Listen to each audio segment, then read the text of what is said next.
মহান সৃষ্টিকর্তাই সকল ক্ষমতার উৎস।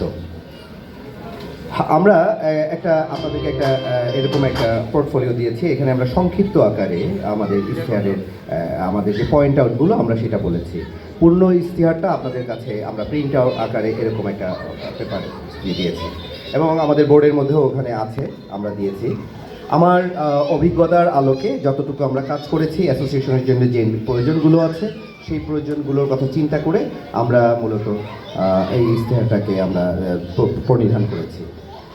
একটু বলতে চাই, আমাদের মধ্যে উপস্থিত আছেন আমাদের নিজামুদ্দিন জিতু ভাই। উনি এফবিসিসিআইয়ের একসময় ডাইরেক্টর ছিলেন, আমাদের এই বছর মেম্বার হয়েছেন, অনেক পুরনো ব্যবসায়ী। আমরা ওনাকে স্বাগতম জানাই আমাদের প্রোগ্রামে।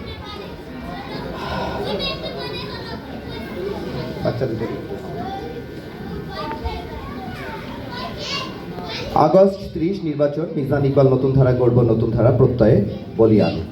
সৎ ও মহৎ কাজের ব্যবসা বান্ধব কল্যাণধর্মী নির্বাচনী ইশতেহার। আমরা ভূমিকায় বলেছি, আমরা বিশ্বাস করি নিবেদিত আধুনিক মনোভাবাপন্ন তারুণ্যদীপ্ত সৎ মানুষ, সঠিক নেতৃত্ব ও সময় উপযোগী সিদ্ধান্ত, এই তিন মিলে মেলবন্ধন তৈরি বদলে যাবে আমাদের প্রাণের সংগঠন নতুন ধারা। আমাদের মূলনীতি সততা ও স্বচ্ছতা, প্রতিটি কাজের প্রকাশ্য মতামত নিশ্চিত করা, সবার জন্য সমান সেবা, ছোট বা বড় ব্যবসায়ী নয়, ব্যবসায়ী হিসাবে ব্যবসায়ীকে দেখা। 3, পরিকল্পনা বাস্তবায়ন হবে ব্যবসায়ীদের সমঝোতার ভিত্তিতে। আমাদের মূলনীতি, যে সকল বিষয়ে আমরা অগ্রাধিকার ভিত্তিতে কাজ করতে চাই, 1, শুধু নির্বাচনী প্রতিশ্রুতি নয়, বাস্তব ভিত্তিক কর্ম পরিকল্পনা প্রণয়ন করতে চাই। এর আলোকে যা যা করবো আমি ওই জায়গাটায় যাচ্ছি না।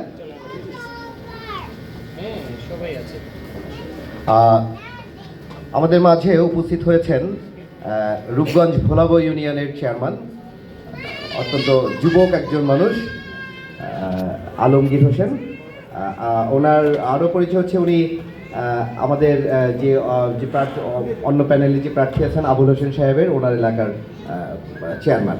এবং খুব যখন সারা বাংলাদেশে আওয়ামী লীগের জয় জয়গার, কলাগাছ দাঁড়াইলেও আওয়ামী লীগের প্রার্থী নির্বাচিত হয়ে যায়, তখন এই ভদ্রলোক আবুল হোসেন সাহেবকে হারিয়ে নৌকা প্রতীক পাওয়ার পরেও এই ভদ্রলোক নির্বাচিত হয়েছেন বিএনপি থেকে। আমরা একটা করতালি দিই চেয়ারম্যানের জন্য। আমি এগিয়ে যাই।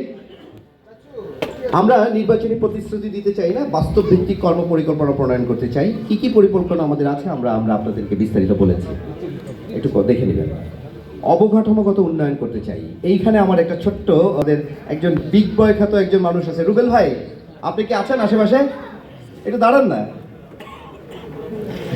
আমাদের অ্যাসোসিয়েশনের সবচেয়ে মনে হয় লম্বা চওড়া মানুষ আমাদের রুবেল ভাই, হেক্সাগনের মালিক। ওনার একটা আইডিয়া আমার মনে হয়েছে আমাদের এটা সন্নিবেশিত করা যায়, সেইটাকে একটু জাস্ট 2 লাইনে বলি। আমরা যারা ধরেন গুলশান থেকে মতিঝিল আসি, কিংবা আমরা একটা জায়গায় একটা মিটিং করতে গিয়ে আমাদের 2 ঘন্টা বসে থাকতে হয়, সেই জায়গাগুলোতে আমরা অফিস, আমাদের যে অ্যাসোসিয়েশন অফিস থাকবে, সেখানে আমরা B2B মিটিং করার মতো একটা ছোট্ট একটা জায়গা তৈরি করব। আমাদের সারা বাংলাদেশে যে সমস্ত সদস্যরা আছেন তাদেরকে একত্রিত করার জন্য আমাদের এরকম একটা অনলাইন এই ব্যবস্থা থাকবে যেখানে। আর সর্বোপরি আমাদের সিলেট, চিটাগং, রাজশাহী, খুলনা, বরিশাল, বিভিন্ন জায়গা থেকে আমাদের সদস্যরা যেভাবে বাড়ছে, তারা যখন ঢাকা একদিন থাকার জন্য এরকম একটা জায়গা, আমরা একটা স্পেস আমাদের অফিসের মধ্যে রাখতে চাই, তারা যেন চাইলে একবেলা একদিন চাইলে এখানে যেন সহজভাবে সুন্দরভাবে নিজের জায়গায় থাকতে পারে, এই ডেভেলপ করতে চাই। সারা বাংলাদেশের বিভাগীয় পর্যায়ে আমাদের একটি করে অফিস স্থাপন করতে চাই এই বিলবোর্ড ওটার্স অ্যাসোসিয়েশনের। সদস্যদের ব্যবসায়িক সহায়তা ও মান উন্নয়ন। এখানে আমরা বারবার বলেছি যে আমাদের ব্যবসার ক্ষেত্রে আমাদের নিজের যেমন উৎকর্ষতা আসা দরকার, কর্তৃপক্ষীয় উৎকর্ষতা আসা দরকার, এবং গ্রাহক পর্যায়েও আমাদের কিছু মান উন্নয়নের প্রয়োজন আছে, সেই কাজগুলো আমরা হাতে দিব। সর্বোপরি আমরা একটা ব্যবস্থা রাখতে চাই, অ্যাসোসিয়েশনের ছোট ছোট ব্যবসায়ীরা যারা আছে, অ্যাসোসিয়েশনের ভিতর থেকে তাদের জন্য স্বল্প শর্তে, সহজ শর্তে ঋণের ব্যবস্থা আমরা করবো, যাতে তারা তাদের যে ব্যবসাগুলোকে এগিয়ে নিতে পারে। কারণ আপনারা জানেন আমাদের কাজের মধ্যে কোনো ব্যাংক লোন কিন্তু হয় না, কোনো ব্যাংক আমাদের লোন দেয় না। আমরা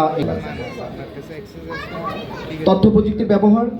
5, কর্তৃপক্ষের সাথে সম্পর্ক উন্নয়ন। সাংগঠনিক কাঠামো বিস্তার ও সদস্য বৃদ্ধিকরণ। 7, ব্যবসায়ীদের রাজনৈতিক ও স্থানীয় প্রতিবন্ধকতা যেগুলো আছে সেগুলো দূরীকরণে পদক্ষেপ নেওয়া। গ্রাহক পর্যায়ে সম্পর্ক উন্নয়ন, সুশাসন প্রতিষ্ঠা ও হিসাব নিকাশে স্বচ্ছতা ও সহজ অবহিতকরণ। স্বাস্থ্য শিক্ষা কার্যক্রম পরিচালনা করা, ক্রীড়া ও সাংস্কৃতিক কর্মকাণ্ড পরিচালনা করা, ধর্মীয় কার্যক্রম পরিচালনা করা। 13, রাষ্ট্রীয় সামাজিক কার্যক্রমে অংশগ্রহণ করা। বিস্তারিত আপনাদের কাছে দেওয়া আছে। সর্বোপরি আমরা চাই কার্যকরী একটা সংগঠন, স্বচ্ছ প্রশাসন, জনসেবামুখী নেতৃত্ব, স্বজনপ্রীতি, পারিবারিক বলয়মুক্ত অ্যাসোসিয়েশন, সহযোগিতা, সততা, ঐক্যবদ্ধ, বন্ধুভাবাপন্ন সবার অ্যাসোসিয়েশন গড়ে তুলব আমরা মিজান ইকবাল নতুন ধারা, গর্ব নতুন ধারা স্লোগান বাস্তবায়নে আপনাদের সহযোগিতায় উল্লেখিত ইশতেহার কার্যকরী পদক্ষেপ হিসাবে বিবেচিত হবে।